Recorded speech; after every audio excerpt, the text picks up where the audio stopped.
my skin so gorgeous. We thank the life gorgeous.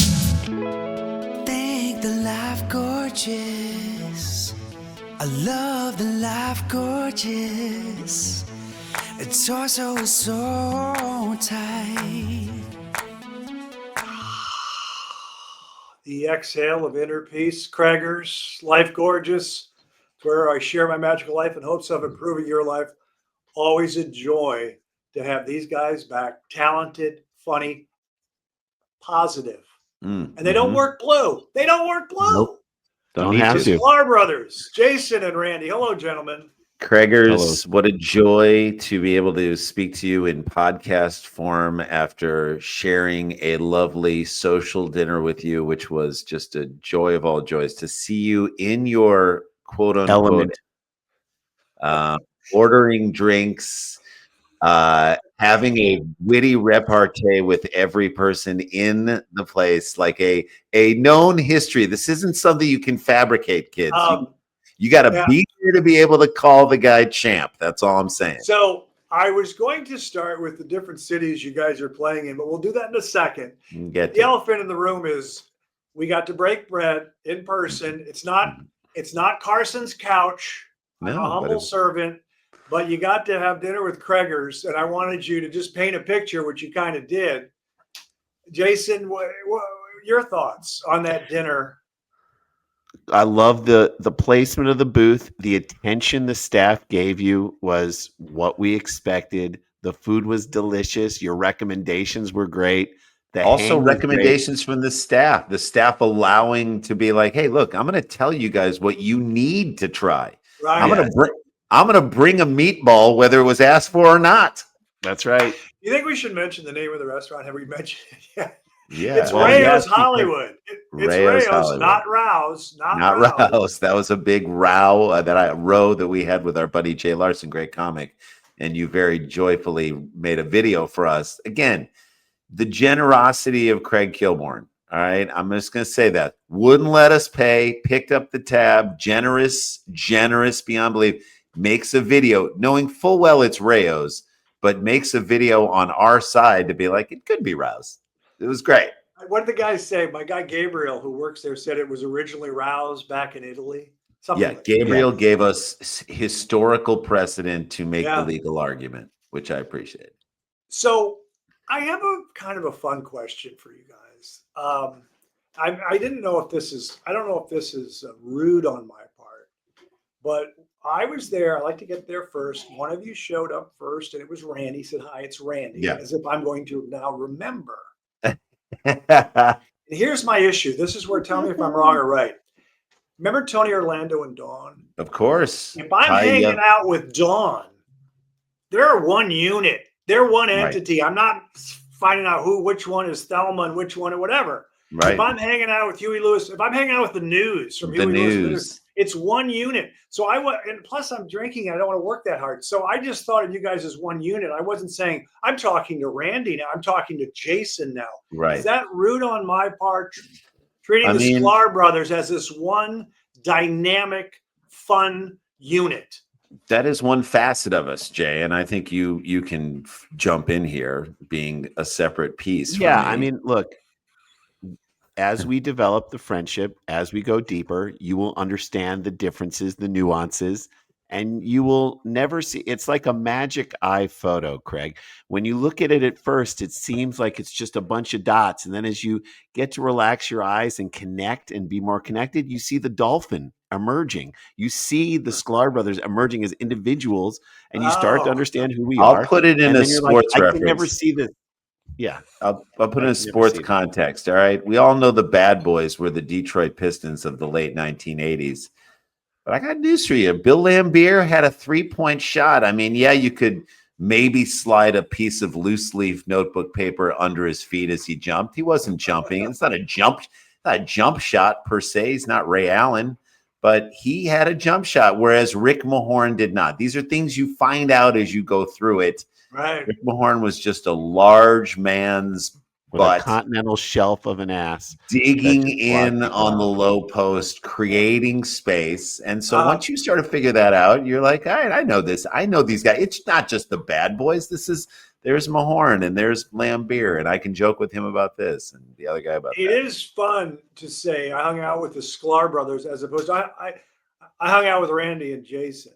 It Yeah, it's doesn't more have fun. More yeah, fun. more power. Agreed. The women Agreed. I've told respond more to Sklar brothers. One responded, "You know Randy?" One of them did that. Ah, to be expected, and I appreciate that. But I And rarely go to Cheetahs. No, I'm kidding. I don't even know the the name of seventh these. veil. That's the sixth of the seventh veil, my friend. Okay, so first question, I guess, probably the second. How did the show go that night? Because you guys had a show that night. Did Yeah. I throw you off the rhythm? Was it a No. letdown to hit the stage? What was it like? Fun. You goosed us up. You got us ready. It's like we took the pitches in the bullpen and we got loose. We got warm. Hopped in the old bullpen cart in the shape of a giant batting helmet. Got driven up to the spot and then just stepped up on the mound and threw high heat and closed the game out. It was fun. Wasn't that a good set, Jay? I think we had really a lot of fun there. Yeah, that was we started at the Comedy Store. I think we had 2 sets that night. Yeah. And what felt great about it was that we were feeling like, as we say, lubricated and like ready. Like, when Randy and I left, first of all, always a great sign that like we looked down at our watches and we're like, oh crap, we got to go. So it wasn't like, we went as long as we could possibly hang with you and just get there on time, which felt great. We walked milked it to the last milked second. it, went to the back of the club, stepped on stage 3 minutes later after we parked our cars at the Comedy Store, and the crowd was great and we felt great. And it was like the Great. perfect setup. Yeah. Then hopped in our car, drove over to the Laugh Factory, did a set there. So it was like a perfect kickoff to the night. It was, we've done this enough. It's like we'll hang with regular people, our friends out in the world. If we're going to Phoenix this weekend to do shows, and we'll be in Phoenix with our friends and just having dinner with them. And they're like, I can't believe you guys are about to like go. What do you got to do to get on stage? We're like, we've done this enough that we can do this. And it gets us ready for, it gets you ready. Veterans, professionals. One of you had a steak that night, did not slow you down on stage at all. You're still nimble. Yes, nimble. Jay. Give me iron, the protein he needed. So just to let you know, as we talk about some of your shows and cities, I'm airing this one in a week from tomorrow, because I have to do a little JJ McCarthy pod tomorrow after his first preseason game. But what are the cities that you guys, you have first of all, what's your favorite current city to perform in? Or is that too unfair of a question? Jay, what do you think? I mean, I have my thoughts, but I mean, look, we love performing in Denver. It's such a great city. It's fantastic. I mean, we're going to be in Ann Arbor at the end of, which is our old stomping grounds. Sure. We're actually going to be on Monday of next week. So this might drop around when you're airing this. We're going to be performing comedy for the University of Michigan football team, which could go south. Oh, but it could be simultaneous. The greatest or the worst gig ever. And I mean, we're going to try to connect with 18 to 22-year-old young men who've done nothing but play football, don't have a lot of time to spend reading about the issues of the world, connection, don't have kids. So it's going to be a real test of can we connect, and does it cross boundaries? I don't know the woman's name. I was going to try. Hey, which one of you guys goes out with Livy Dunn? What's her first name? That's it, Livy Dunn. Livy? We're the Rizzler in this Rizzler. room. The Rizzler. Who's risen up? Yeah, that's not a corporate gig.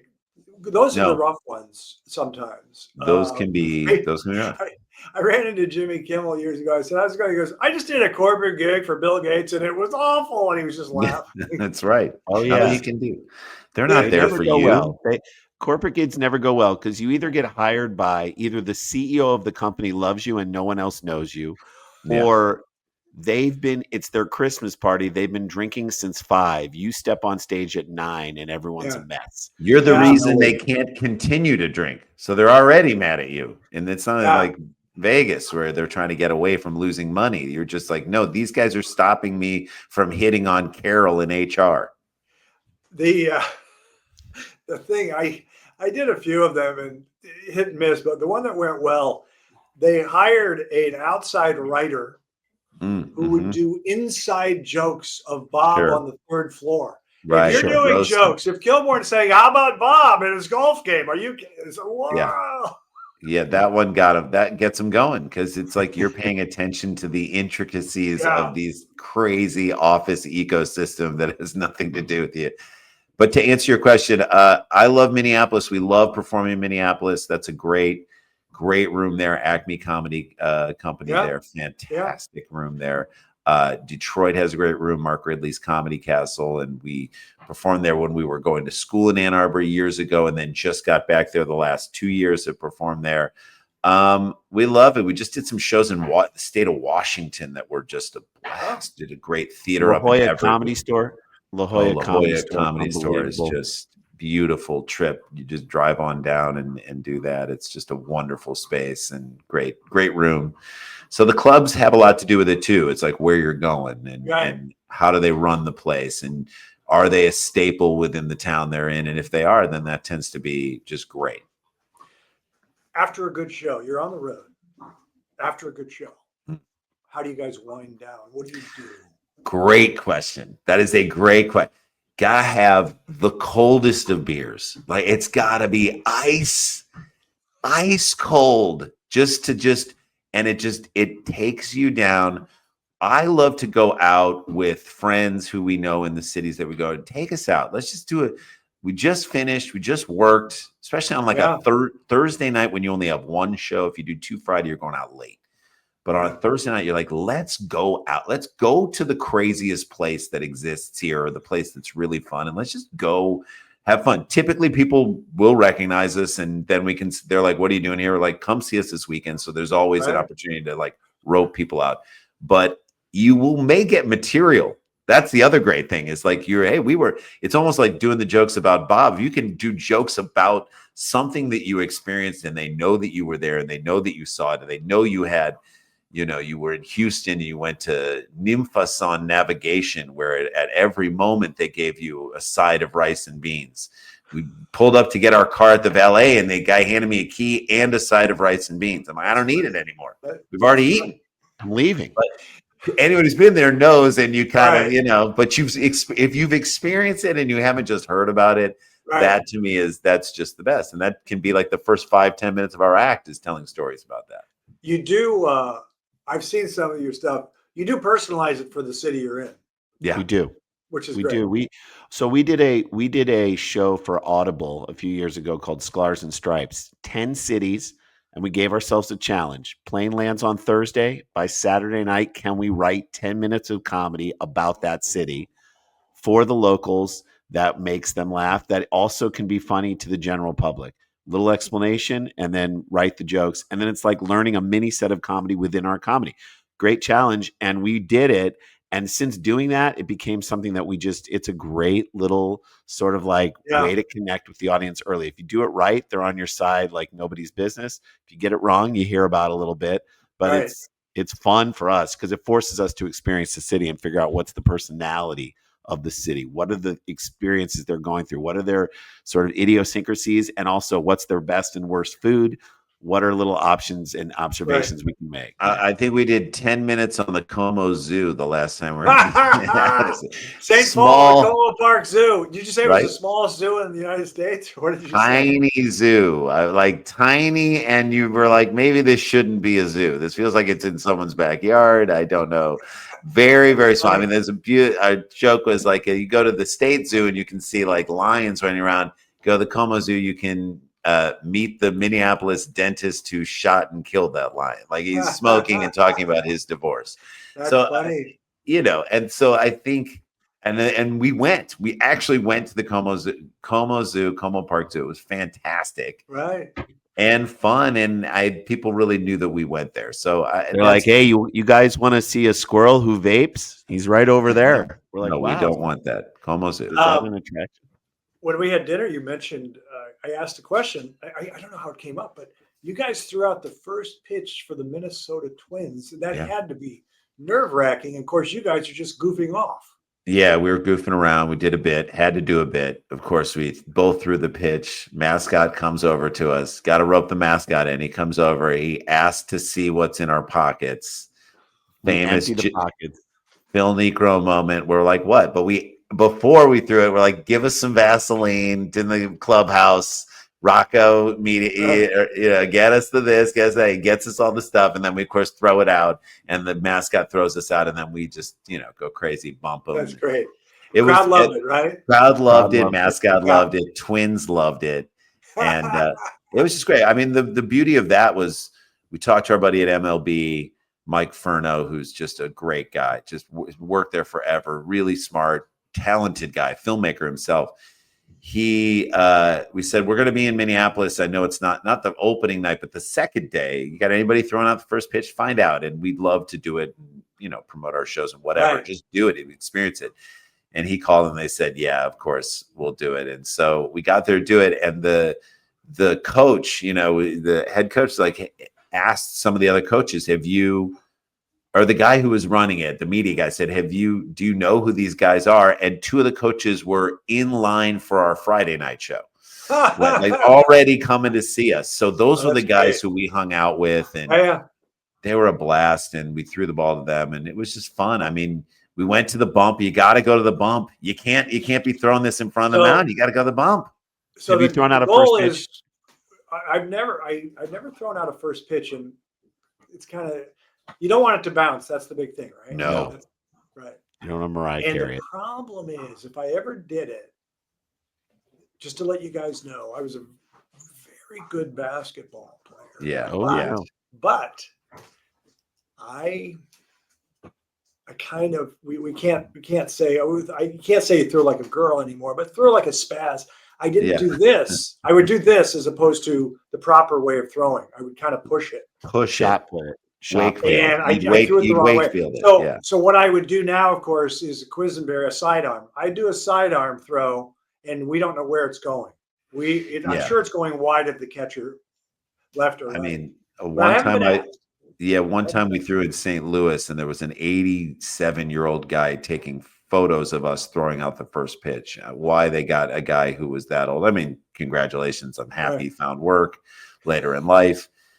And he was standing, and this was Jose Oquendo bobblehead night. Now, we did a special on ESPN back in 2006 where Jay and I tried to get Jose Oquendo, one of the greatest utility players of all time, into the Hall of Fame. And there's a level of truth underneath it that the Hall of Fame should represent every aspect of the game. Your Lenny Webster as a pinch hitter, your Rusty Staubs as far as that goes, but also utility players, to which someone said if they were good enough to be a starter, they wouldn't be utility players, to which I say you need a utility player. And when we interviewed Tony La Russa, he said to us on the field, the fact that you have an Oquendo means you can carry another pitcher because you don't have to get another backup out. He allows you to strategize in ways. So he is really valuable. These guys are really valuable.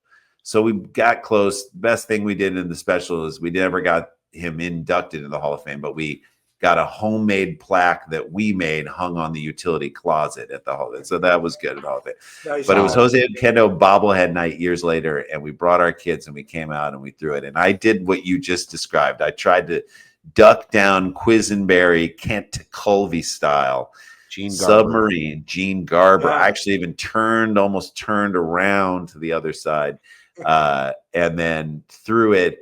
And I threw it. I hit the man in the shins who was taking a picture, probably broke both femurs, taking the 87-year-old man taking pictures. He was standing there. I threw it so far left, I think I brushed back Rachel Maddow. That's how far left I threw it. Hello. That's how far left I threw it.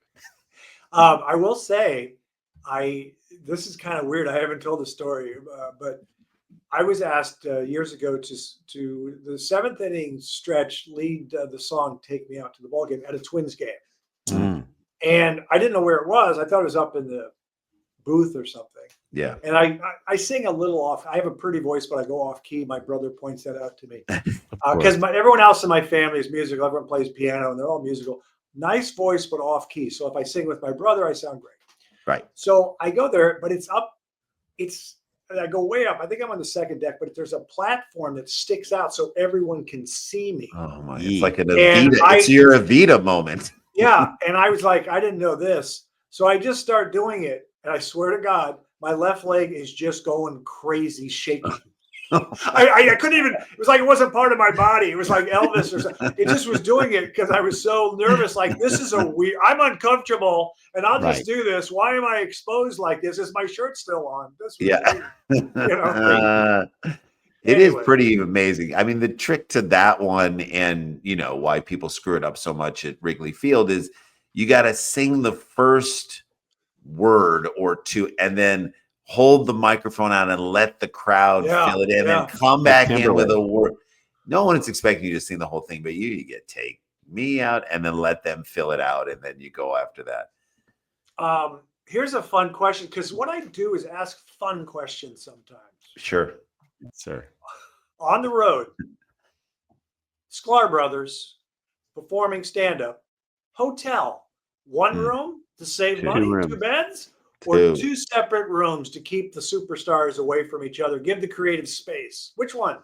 Two rooms rooms. always. And I don't think they're maybe early in our career we would have shared a room, but at this point it's a non-starter. We got to be in separate rooms. We got to have that distance. Just, Space. Okay. it makes you feel a little bit it to me is the amenity we need. And most places are like, we get it. We got to do it. No F bombs on stage. I think we've talked about this before. Or is it rare when you guys do an F bomb? Rare. I say I mean, rare. Rare. I we've mean, we're done not it. opposed. Go ahead, Jay. We're not opposed to it, but our goal is, see if we can lift them out and not have them in there and still get the laughs. You don't want to rely on it to get a laugh, but sometimes we don't want to restrict ourselves so much that we're thinking about how restricted we are. We'd rather be loose and free. If something Right. leaks out, then it's part of it, and it is. But I think in our minds, we're like, don't rely on that as the punchline. In a lot of comics, they will use it. I mean, it really punctuates the joke. It's an adjective. Frickin' blah, frickin' blah. Yep. So if you did it, would you force it? Would you do it because the crowd's bad? You just go, I'm going to wake these people up. Or if the crowd's so good, you just go, I'm going to let loose and drop an F bomb. Yeah, I think if it depends what we're talking, like in the moment, or if the bit within the bit requires us to accentuate a moment where that's what it requires. That's the only thing it could require in this moment. But I do think sometimes when you're at a late show, you're doing show and the audience is a little unwieldy. It's like you got a tiger by the tail. They're a little all over the place. We sometimes tend to go, and I don't think it's good. It's not, I'm not proud of this, but sometimes you tend to go a little bit more body in that moment because you're like, I don't know, it's late. You kind of have to, you got to meet them where they're at. Right. But at the same time, I'm like, we should be better than that. So one of my favorite writers was a guy named Ross Abrash. I don't know if you ever heard of him, Yeah. but he was very good. He wrote for Norm Macdonald. He's talented.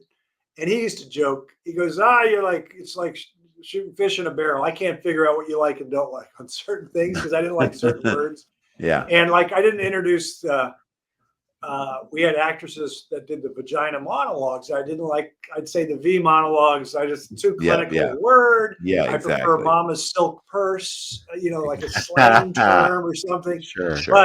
But so I don't like the F word. I do like, if I'm cursing, which I rarely do, a piece of shit. What a neurotic piece of shit. Yeah. Did you ever say the word shit on stage? Yes. Sure. Of course. Yeah. Yeah, but not all the time. Not all the time. Yeah, I mean, it's fun. I mean, the other thing is in moments where I'm like, yeah, we're out, we're adults, we're here, we can do it. You know what I mean? It's like I wouldn't do it in certain environments, but you're at a comedy club and you're like, yeah, we're all adults, we can handle it. If it's born out of a real emotion, I'll allow it. But sometimes it's more fun instead of to call someone a piece of shit is to just be like, this guy's a real clown show. Or this guy's like to come up with a more clever way to say that the guy's so sucks. it's interesting you bring that up because when we did our show Cheap Seats on ESPN Classic back in legendary show, cult classic. Yep. Thank you. We did it, but one of the things about it is we were trying to create a show that comedically stood in the same sort of people who said, I love this show. I also love 30 Rock. I also love the Chappelle. I also love the Right. Daily Show. And because we wanted to create a comedy where sports was the spine, but it wasn't it was the spine, but not the guiding principle. You don't have to know everything. And as a result, we got a lot of people who said, I don't really watch sports, but I love this show. Or my dad loves sports, and this was the one thing we had together we could share. The interesting thing is that ESPN and Disney at the time was going through a tremendous period where they were very clamped down very hard on language. They just we couldn't even say the word sucks. And we were like, that is terrible. Sucks. I don't know. I wish I had a word to use that I could say what it sucks. But it forced us to be more creative, and it taught us a very clever. an interesting lesson that maybe sometimes you go a little weirder. That is same. You can still have the edge, but you don't need the language to be the edgiest part about it. The idea can be edgy, and you can couch it in a way that's a little bit more creative. It taught us to be that way. And so as a result, I'm like, that's what every good writer should say. You get a note, they don't like this. You don't say, well, that's it, I'm done. Right. You say, okay, we'll come up with some better. The show was called Cheap Seats. How many years was it on? 4 seasons, 4 years. It's kind of like Star Trek, like just legendary. 77 episodes. The Sklar brothers are very humble, but Jay Leno once said, I don't touch my Tonight Show money. I live off my stand-up money. Well, the Sklar brothers live off their Cheap Seats money. We need to. Residuals and that's a bummer. on that. Steam. Zero residuals. Not one. Zero residuals. I wish there were residuals, but so aired from 2003 to 2006. They ran it like crazy through 2010. Right. And for us, we grew up in St. Louis, huge Cardinals fans. You don't know how many people are watching this thing. Sure. There was a moment we were interviewing Glendon Rush on our old sports podcast, and he played for the Cubs in 2004. Those great Mark Pryor, Kerry Wood teams, which as Cardinals fans, we hated. You just hate them. They're so good. Why are they so good? And then finally, when the Cubs won in 2016, Jay and I were like, good for them, which is the most pejorative thing you can say after winning 2 around it. Good for them. Oh, good for them. They got one. That's funny. But we did not like the Cubs. And then Glendon Rush told us that back in 2004, in the clubhouse, they had a TiVo. This is how old it was. And on the TiVo, you can save programs. And the only program they saved, they had all the episodes of it saved, and the entire thing was jammed up with Cheap Seats episodes. So we said, you need to tell us that Kerry Wood and Mark Pryor, the person not, we hated these people. Yeah. Are now fans of ours and watching our show and laughing because of jokes that we made. You can't do this to us. Yeah. It's like saying Darth Vader's my uncle and he's a good guy. Yeah, I can't. I don't want to hear that. That's funny. That's funny. Tangentially, I don't know if I told you guys this at dinner. I can't remember, but I was a Dr. J fan growing up, and so I didn't like Larry Bird. I liked Larry at Indiana State, and then I love him after Doc retired in '87. But I'm a senior in high school. My mom says, "Hey, phone call. It's Kevin McHale for you." Wow. And he was a rookie now on the Celtics, and he was calling to say, "Hey, I worked at camp at Montana State. It's a good place to go if you want to play ball there." Because with the coach, assistant coach from Minnesota, who was now at Montana State, knew McHale and had McHale recruiting ploy. And I said, "Yeah. I might go there. I don't know. Don't beat the Sixers. Don't beat Dr. J." And he started laughing. He goes, "They can't win in the Garden. They can't win in the Garden." I was like, "I love McHale, but please don't beat Dr. J." Please don't beat my guy. Yeah, McHale. When it gets personal, you kind of break down those walls that we need to keep up in order to keep the hate going and the rivalries. But totally, when you get to know someone on a personal level, that's the interesting thing. I never realized it until I saw there was a great sports documentary on HBO, Fire and Ice. It was McEnroe Borg, which was watched that yet. You got to highly recommend. Beautiful documentary and a tremendous insight. As the kids say, BTS behind the scenes. Great stuff about. I always thought McEnroe, and this is our years of growing up. I mean, I can remember our dad buying a Chevy Monte Carlo, and the entire time they were doing the deal, Jay and I are sitting in the waiting room with a small black and white TV watching Connors McEnroe play one of their classic matches in 1980. So we watched a lot of tennis. There were a lot of great American tennis, Connors, McEnroe, then you go down the line, but McEnroe was our guy. And I always thought McEnroe and Borg hated each other, hated, vicious rivals. They hated each other. What this documentary paints and what's interesting and kind of all sport is that McEnroe looked up to Borg. He loved Borg. He loved him so much. He wanted his hair. Borg was this model, good-looking guy. He tried to do the headband, and it didn't work because he had a Brillo pad up there, and he just didn't. And one moment they talk about it. I'm not giving anything away, but in one moment, it was in Montreal, and Borg was beating the pants off of everybody and beating McEnroe.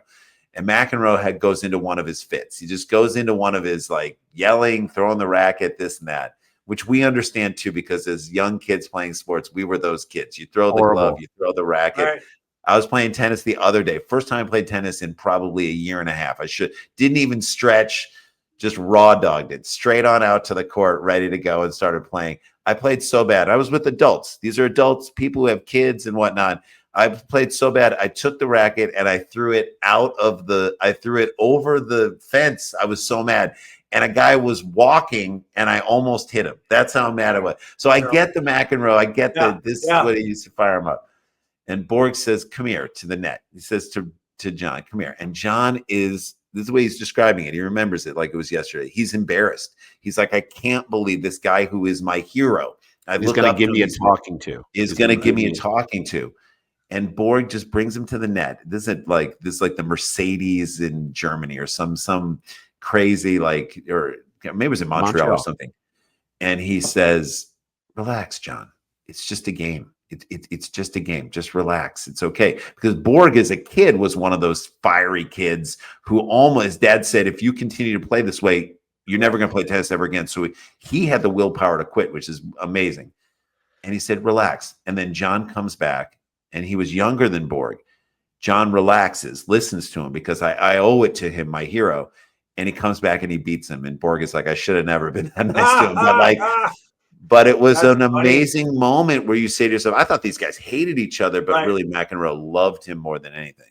So that's when I watched tennis in the 70s. That's right. And I had McEnroe on my show a couple times, the CBS Late Late Show. Amazing. And I did a desk chat the first time he was on. And I said, there are these two individuals, and they almost tore a father and son apart. Mm-hmm. There was the father liked this brash, brat American, average-looking guy. And then the son liked this beautiful blonde Swede, the Iceborg. The ice. Graceful, elegant. And I talked about the father and son. And I was basically saying, because I was a Borg fan. Yeah. That's right. He's amazing. And so McEnroe comes out. He goes, average looking. What are you talking about? You can't be serious. The moment that he was laughing, but the thing I said to him in the interview that he loved, because my dad, we'd really break down sports, and McEnroe had the hands, and my dad would talk about Chris Mullin had hands, and Larry Bird had hands where you could flick the ball up. You don't get called for a foul in basketball. If you flick it up out of the guy's hands, you go down like this, you get called for a foul. Yeah. But McEnroe at the net was ridiculous. Amazing. With his hands and his touch and his drop and his spin. Mm-hmm. And I said that. He goes, I like to think, he took it very seriously. He was very fired up. Yeah. I was the last guy with the wooden racket that could play at that high level, because he was playing with the wooden racket for a long time. But he came to the net and he was a stud. Oh, nobody does that today. Nobody has the serve and volley game that he had, because his serve was fine. Love that the deep bend with the arm all the way down as he leans all the way back, the high toss with the ball that comes back through it. But he was on the net, and what I loved in a soccer sense or whatnot, I love that when English Premier League announcers, they say this team asked all the questions. That's such a great sport. They asked all the questions. McEnroe asked all the questions. He said, okay, what are you going to do now? I'm forcing you to make a decision. You want to go over my head? You want to try and pass me? Good. You better be good enough to do it, because like you said, I have great hands around. If you put it anywhere near me, I'm going to drop shot you and you're not going to get it. And he beat a lot of people because he scared them into he pressured them into making mistakes. Yeah, and they're friends. Yeah, they hang out, and I love, yeah, Borg. I don't know the ice. I just like saying the ice Borg. And you're right. When he was like in That's eighth smart. grade, he threw. He had a temper, and his dad took Mhm. his racket away for 2 months or something, and said, Yeah, so "Don't you're do not that." playing. You're not Yeah, playing. You want to play, you got to stop this. And he did. yeah, He had the willpower as a young kid to say yeah. no. I mean, it's Randy and I recently, well, not so recently, but a few years ago, we did guest starring roles on a show called Glow, which was about women's wrestling on Yeah, Netflix. yeah, Mark yeah, Maron. yeah. And one of the scenes we were in was on a tennis court. And it's a timepiece, it's a period piece. So it's from the 80s. And so they gave us these old, right after the wooden rackets, there were the very small metal rackets that Mm, were the same size, but we were on the court essentially helping Mark Maron learn how to hit with those rackets because he could play a little bit, but like he grew up in Arizona and so he knew some, but like we were trying to teach him how to get to the sweet spot right. of that small of a racket. And as we got back into playing for just a couple hours on the court while we're waiting for shots to get set up, Yeah, we remembered what that feeling was like and how skilled those guys in the early 80s had to be. Like you couldn't make a mistake. If you were slightly off at all, it hit off yeah, the corner of your racket, it was gone. So even that, when you think about what McEnroe and Connors yeah. were doing with those little rackets, it was just incredible. Awesome. Uh, two more tennis observations from my one is from my childhood. My first racket. I don't know if you guys have heard of this guy. You probably have because you guys really know your sports. But this is Yeah. before McEnroe and Borg. He had a. He was an American tennis player.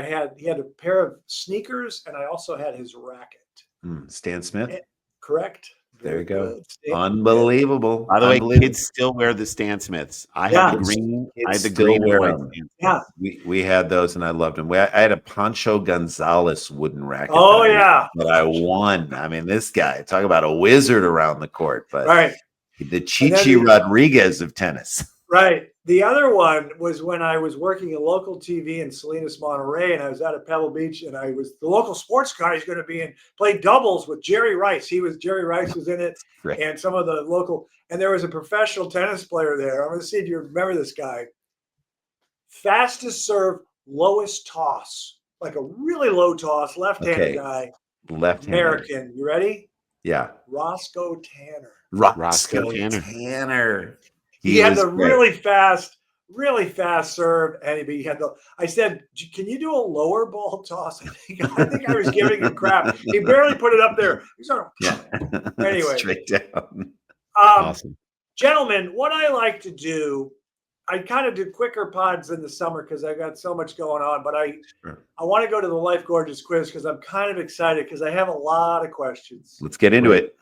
Let's do it. Ladies and gentlemen, Life Gorgeous quiz, simple questions, profound insights. This is for Jason and Randy Sklar.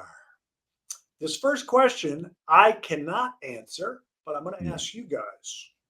Besides One-on-One, because we're kind of obsessed with that movie, One-on-One. Love it. Besides Love it. One-on-One, name one other Robbie Benson movie. Oh, I of got course. you. I got Me you. too.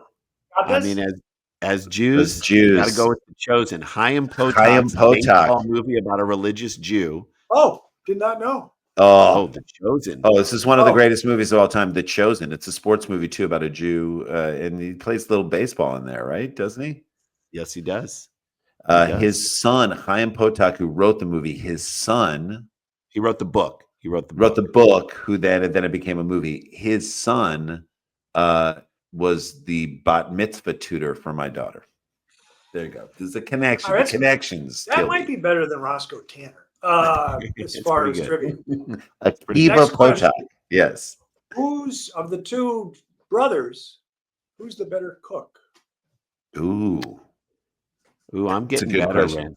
I've been getting better lately because I'm kind of forced into action here as my daughter is getting into it with me. And we're making Caesar salad, homemade dressings. We're making all kinds of interesting pasta dishes and cooking more unique salmons and different things. So I'm starting to get, a little. Randy's wife is a great cook. My wife What's a is a great cook. tremendous cook. She is really, really good. Learned it from her mom. Mom was a pastry chef. Like she learned the love of it, the love language. Right. But I got to make a nice dinner for you. child, kids, boyfriend of the daughter. I'm going to make a Right. night. This is my gift to you. So I've learned kind of through her, and I'm learning, and I definitely want to learn. But at this point, I think Jay might have the edge. And I ask these questions because, as a lot of us, you might notice this in the world, that a lot of us are not identical twins. Yeah. I don't know Yeah. if you've Rarity. So people want to know, are they just like equally skilled and talented, or that's kind of so. Next question. Craigers just watched The Departed for the third time. One of my favorites. Great movie. Name 4 actors in The Departed. 4 actors. Oh, that's easy. Yeah. Jack Nicholson, right. Mark Wahlberg, Alec Damon. Baldwin, Matt Damon, and of course, the big guy, the biggest one, the most important guy. Leonardo DiCaprio. Right, Leo. Yeah. And I actually think it's one of Leo's best performances. He's tremendous. 100%. I will say there's a music cue. There's a music cue in there that they play that is my favorite, one of my favorite, if not my favorite Beach Boys song of all time, Sail On Sailor, which is off the Holland album, 1973. It is not typical one of the Wilson brothers singing it. It's Blondie Chaplain is the guy who winds up singing the song, but it's a phenomenal Beach Boys song, Sail On Sailor. But it comes at a point in time when they're in the restaurant and Jack Nicholson, like I think DiCaprio is kind of has to be there and he's undercover. And it's just, there's an intensity to it's so funny to you and interesting to use like a Beach Boys song, which is really Beach Boys are fun. And, even there's an undercurrent of sadness in some of their lyrics, but this is an intense scene that they use it. And then, so I have to point that out. It's an amazing movie. Yeah. And Scorsese, the edits, the energy, the soundtrack, it's just, the acting is ridiculous. They all do a Boston accent, you're in the car. You're not going to believe it. Wait, can I ask you, Kilby, what was your impression of the rat going across? No spoiler. At the very end. Did you feel like that was a little too much? Like, was that the studio note getting in there and you're like, we'll give it to him for Christ's sake. I don't think it was necessary. But no, we all unnecessary. Unnecessary. But it also kind of capped off. I saw some photos from in someone's feed, Amy Sedaris, who we follow, who's fantastic and talented. She put some photos of the talented Mr. Ripley, and it kind of, if you link those movies a little bit with Matt Damon's work, he did play a really amazing sort of evil, duplicitous character in both of those movies, who kind of quote unquote gets away with it until he doesn't. And it's really, really, really fascinating. And, he kind of had a run of those types of movies, which for him was amazing because when he exploded on the scene, good looking guy, Goodwill Hunting, he's the hero. It was cool to see him play the opposite. You realize the villain. Yeah. I was late to the Bourne series. And now I rewatch it over and over and over and over again. Yeah. Mm-hmm. And I love Brian Cox. I love these guys that are Sinister. I loved Albert Finney. He's so good. Actually do an impression. I don't think I'm going to play it for you right now. You're no longer David Webb. You're Jason Bourne. That's phenomenal. Chose us. Okay. That was worth it. That was worth it. That stays in. That stays in America. Keep it in the cut. We're going to pull up part of it and then okay. Yeah. Next question. Most annoying trait of your twin brother. Most annoying trait of your twin brother. We're going deep. We're going kind of deep. I like it. Jay, what is my most annoying trait? And I have a lot of them. No, and I have plenty too. I think Randy tends to go to a very apoplectic, dark place very quickly. Yeah. And I can tolerate it when it's sometimes about our own favorite sports teams because he loves it so much. I know it's born out of a place of love, but I think when it touches on sort of the state of the world and the state of our personal success, it really too negative. Because I'm like, if you go negative, you might be right, but the weight of holding on to that is a lot. to take, and so that's probably my most annoying. What about when he throws his tennis racket over the fence? Over the Oh, that I love. That I'm like That was more funny. of that. By the way, and It's I wanted to fun. apologize to my friend who brought me there, and I was like, no, that was the appropriate response to the tennis game I put on that court that day. The throw a racket out of the court over the fence. He was less Roscoe Tanner and more landed Roscoe near Coltrane. someone walking. Yeah, Roscoe Tanner would have been like, great. Roscoe Oh. Tanner would have been like, great toss, son. By the way, this is embarrassing. I've never told this story because you were talking about almost hitting somebody. I don't even want to say where it is, but it was in a different city than Los Angeles. Yeah. And Kreger's, I apologize, but sometimes I clear my throat and I will spit down on the ground in public. And I try not to do it around any people. Yes. Did you guys ever spit on the grass or near a tree? Sure. And we played Okay. baseball. You had We to. played Yeah. baseball. Of course we spit. So I'm walking with Princess Cherry in this beautiful city near a park, and I have to spit. I go like this, and a jogger comes by. A jogger comes by and hits me right here. No. Neck. No. And in the neck. he keeps going. I go, sorry. I mean, that's not good, right? Is that bad? No, because also understand where it's coming from you. You're a very tall man. Like someone might have thought that could have been rain at some point coming down. Make it rain. Precipitation. He's making it drizzle. Kilby making it drizzle. The thing I hate most about Jason is that he'll come over to my house and he won't clean the dishes of food that I get. Like I'll make him lunch from leftover, and I got to clean the dish. I'm like, I think Because I'm getting it's your better house. at He that. doesn't know your kitchen. Where's the soap? Where's the rinse tab? it and put it in the dishwasher. You know where that is? I think I've been better. Do the work. I've been better. Do at the that. work. You have I'm not been aware better. of that, and I've been getting better. I believe you have to admit that I'm getting better. It's a level Is of this- care, Kilborn. It's a level of respect. Is this the most probing interview you guys? This have is ever pretty done? good. Yes, it is. We're going kind of deep. It's David Frostian. I find some of these questions relatively easy, but I'll throw it out. This is a sports trivia question. Sure. Mhm. You mentioned that you threw out the first pitch for the Minnesota Twins. 1977. What player flirted with batting 400? Easy. God bless him. He's a member of the tribe. He belonged to our uncle's synagogue because he converted. He himself wasn't Jewish. We're, of course, talking about the great Rod Carew, name checked in a Beastie Boys song, and our friend Gar Ryness, the batting stance guy, who you should absolutely have on this show, who is fantastic, can do anybody's batting stance. I highly recommend going to see it. Anybody. It is the joy of all joys. He went on Letterman, and I'm going to ask you to go watch that. Is the batting stance guy, Gar Ryness, on Letterman. Maybe the best Letterman set we've ever seen. He did like 14 minutes of stances, and Letterman kept calling him out, and he was doing them and talking about it. His thing about Rod Carew is that Rod Carew was so relaxed at the plate that there were moments where he would fall asleep in an attack and then wake himself back up.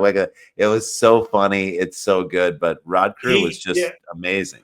Rodney Klein Carew, and he was in a number of All-Star games, but I just remember he would hit opposite field. He'd do all this stuff, but he didn't really hit for power. I just remember he would snap his wrist, roll his wrists, and it would hit the wall, and he'd get a triple. Like if he wanted to hit a home run, he could. I don't know, but he was so great.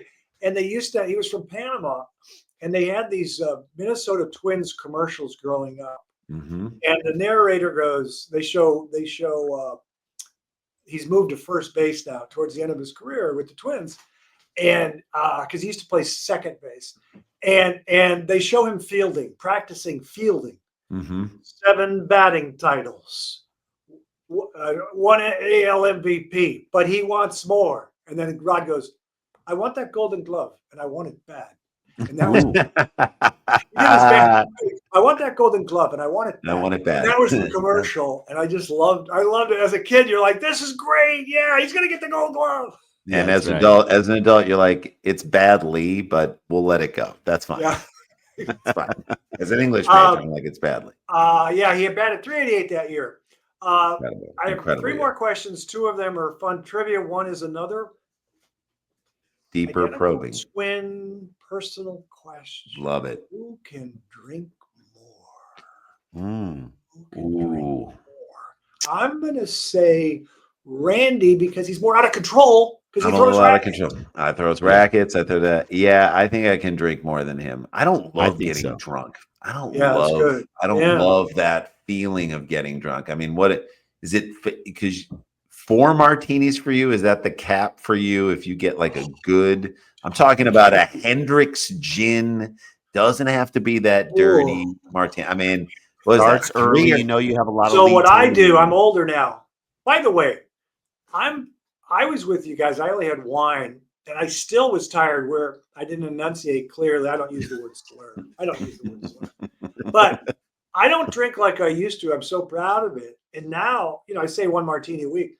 I want it to be in a Nick and Nora, which is only like 3 ounces. Yeah, So the little it's one. mo- the little it's one. mostly it's red wine, and it's a vodka martini, not gin. Oh wow. I just keep cutting down more and more and more Yeah, that's right. because You I need it. just want to make sure I can still drink. I'm sure I've told you this story before, but the famous comic Tim Allen. Yeah. I was talking to him once, and he's clean and sober. He said he used to, when his first ABC show, the big one, Oh yeah. was on, Home and Improvement. and he used to go up and down Sunset Boulevard in a limousine, just bar hopping and getting crazy. Oof. So he doesn't drink anymore. Right. And I said, "Do you ever miss it?" And he said, "Only when I travel." Yeah. Fly into Hawaii, you land, you get in the lobby, let's go. Let's go. Well, we're not Let's drinking. go. So No, that's what he that's misses. crazy. So I want to Amazing. make sure when I'm in my 70s, I can still have a little pop every once. That's in a right. I love it. Amen. Good. Yeah, it's good. Amen. It's what we call in the business pacing ourselves. In an Yes. evening, Kilby pacing himself for his life, which I appreciate. Smart. Thank you. Smart. Besides Anthony Edwards, name 3 Minnesota Timberwolves. Rudolfo Gobert. Correct. Who else? I mean, we don't have Spicy Cat anymore. You don't have You don't have Who'd they trade him for? Zesty Towns. Oh yeah. Who did they trade Karl Anthony Towns for? You guys have guys from the Knicks. Who from the Knicks is now on? That's Tim Hardaway Jr. Tim Hardaway Jr. Well, he's on the Pistons. He's on the Pistons now. That's So right. this one's tougher than I thought. I like it when guys don't care about my team. I like that. It's No, fun. but we got to do that. We But know the this. guy they got 2 guys. Do you got a Nerlens Noel? Is he? No, No. There's a really tall thin guy. They got the They got left-handed forward. Nas. Yeah. You're saying I Nas. Nas. You just said Nas. Muhammad. Nas They have a guy Muhammad, named no. Nas Reed who was 6 Nas Reed. here. Nas That's Reed, what I'm If saying. you talk about the 2 Knicks they got. Hold on, we got to get this. Oh yeah, I One know of who it them- is. Julius Randle, of course. Boom. Julius Boom. Randle. You got to Obviously, get Julius Julius Randle. Randle. And who is the other? It's not a Mike Conley Jr. Is that The big he doesn't- ragu from Villanova off the bench. Oh, Dante DiVincenzo. Dante Big DiVincenzo. There we go. We got there. But We need a little help, but we got there. They also Yeah. have Mike Conley. They have Jaden. I said Mike Conley Daniels. Jr. And they have your favorite player, but you didn't know he was still on the team or still in the league. Now Brooke I'm Lopez. forgetting his name. Oh, the Australian from Andrew Bogut. No, wait, no. Oh, I can't believe- Steven Adams. No, wait. What's the guy's name? Joe Ingles. Joe Ingles. Joe Okay. Ingles. Joe Ingles Oh, Wilder. he's Didn't he write? Joe didn't he Ingles write, Wilder. Little House He on did the Prairie? write, Little House on the Prairie in the Australian. He wrote Little House in the Bush, and he was a big Utah Jazz. He was always the guy on the Jazz that would rile people up. Lefty. Get Ingles out there and let him rile. He's kind of like Is he a lefty? Caruso. Yeah, He was a he's lefty. lefty. He has a high arcing 3. He's a good passer. And we're Defense. about equal on defense. Gets in your head. Final question. This is going very well. Yeah. For some reason, I'm doing some fun trivia, just all Minnesota trivia. Besides Love Purple Rain, Yeah. name 2 Prince songs. 2 Prince Oh. songs. Raspberry Beret, Diamonds Correct. and Pearls. I mean, Oh, we can just too keep easy. going. Too easy. Time. That song's I would- so good. I I would- could never take the place of your man. There you go. I would die for you. Die for you. Oh yeah, of course. And of course, Little When Red Doves Corvette. Cry, your When first Doves car in Cry. high school, Little Red Little Red Corvette. Corvette, Little Red Corvette, When Doves Cry. I mean, all of it. I mean, there are too many to count. We went late with Diamonds and Pearls. That was like late 80s. And Time is a good one. And I'll do you one better. Can you name 2 Prince songs? I'll turn the tables on you. 2 Prince Manic songs. Monday. And And what other he- song did you write for someone else that they made a it number became one a hit? number one smash Okay. hit. Let me just say something. He Mhm. did not write Stand Back. She was influenced by Prince. That's Stevie Nicks. No. Sugar Walls, Sheena Easton. No. Okay, but that didn't go number one. You're talking about Nothing Compares to You. There Sinead you go. O'Connor. There it is. There you Rip up your picture of the Pope. Kilby comes in. Fantastic. Thank you, guys. That was fun. Love it. Fabulous. Appreciate Where are it. you going to be in 2 weeks? So this will air next Tuesday. Where are you going to be the next weekend? Not this weekend. So next weekend we don't have anything, but like in September we're going to be in Alaska doing a couple of shows. On the 11th of September, Anchorage, Alaska, and if you just go to supersklars.com, and then we go to, where's the next one we're going to? We go to Seward and Valdez, 2 cities Yeah. we've never been to in Alaska. Very excited to do that. Then the next week we're headlining a theater in Austin, Texas, the State Great city. Theater. Great Great theater, great city, great theater. We usually do the Moon Tower Comedy Festival in the spring, but we're going to headline the State Theater on September 18th. And then we go to Raleigh the next night, North Carolina, and do the Rialto Theater there. And then is that it for September, Jay? Or we might have others. Because then beginning of October, first weekend, Wisconsin's game, which is Michigan, Wisconsin homecoming, will be at Michigan. In Ann Arbor at the Ann Arbor Comedy Showcase. Supersklars.com has all the dates. You can kind of see everything that we're doing, including LA shows and whatnot. But that's a great way to follow us on all the socials. If you do that stuff, we are at Sklar Brothers, fully spelled out everywhere. We'd love it. We'd love to see fans of this amazing podcast come out to these shows. Would make us the happiest. Great to be here in Austin. I was just in Dallas. How many of you guys are chewing out there? There's a little opener just to get it going. Local. Sure. We said our joke about Austin is that 140 new people move to that city every day. 140 new people, and then they get what's called the Austin 15, where it takes you 15 seconds to tell people in a conversation how great Austin used to be. It used to be great, and before these people came here, time is compressed so much. Someone will get off of the plane moving to Austin and get down to baggage claim, and they'll tell you how great it used to be. It was so great when I came in and there was a band playing. And remember when they used to have good bands playing at the airport? I'm like, you're the only airport that has bands playing at it. There's not stop complaining. good or bad. I mean, you're it. So be excited. St. Louis just got a Hardee's. Like, that's their big news. Chill out and enjoy your airport. Thank you, gentlemen. Always Thank a joy. you, Greg. Next time I see you, we'll be at a booth in Dantana's. Oh, I Done. can't wait for Done that. deal. Caesar salads all the way around, and we are taking you out, and that is non-negotiable, my friend. Okay. I'm just going to get an eggplant parm, the Love Carl it. Malden, which I was introduced to last week with Allison Martino, which has a little eggplant on top. Yeah. Done. It's got a giant nose to it, that Carl Malden. I love it. That's our show, ladies and gentlemen. It's the Sklar Brothers. We'll see you next time. And remember, young people, I'm proud of you.